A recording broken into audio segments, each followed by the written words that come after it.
Тест за наркотици од УИ, Митла од ВМРО ДПМН, од СДСМ и собранискиот спикер Талат Џафери пак барање институциите да го решат случајот со пратеникот Павле Богоевски, откако пред 2 дена одекна аудио снимката за која тој тврди дека не купува кокаин како што стои на руската мрежа, туку масло од канабис.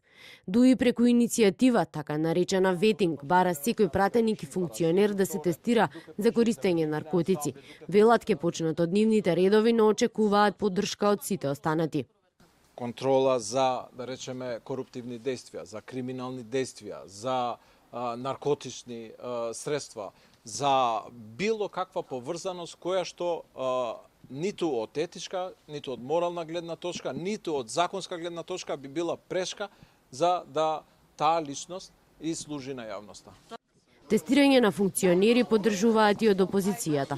ВМРО ДПМН утрово во собранието дојде со метла. Велат премиерот не треба да се мисли и прв да го смета пратеникот Богоевски.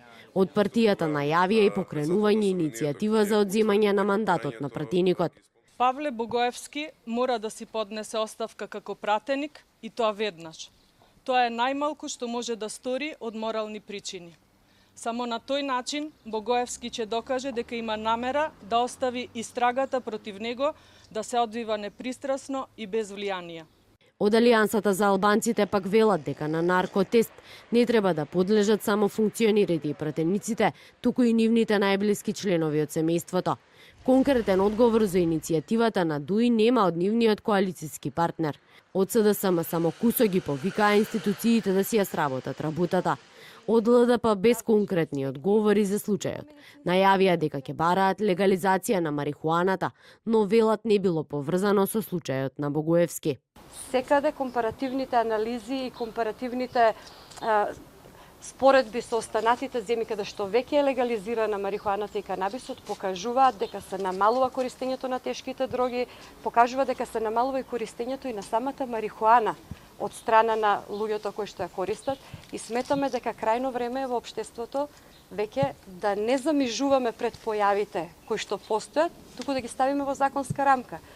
Владата ја префрли топката во собранието. Собранискиот спикер пак тврди дека нема основа за било каква постапка за пратеникот.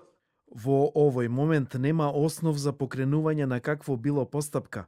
Очекуваме дека надлежните институции ќе постапуваат ефикасно и целосно ќе го расчистат случајот. Богоевски денеска остана без коментар. Вчера случајот сам го пријави во полициска станица. Освен себе си пријави и незаконско снимање. Од обвинителството денеска велат дека го чекаат полицискиот извештај за пратеникот Богоевски, а МВР работи на откривање на лицето кое ја направило снимката. Снимката со наслов "Пратеникот Павле Богоевски нарачува кокаин" осамна на руска интернет мрежа на профил под псевдонимот Илија Громовник.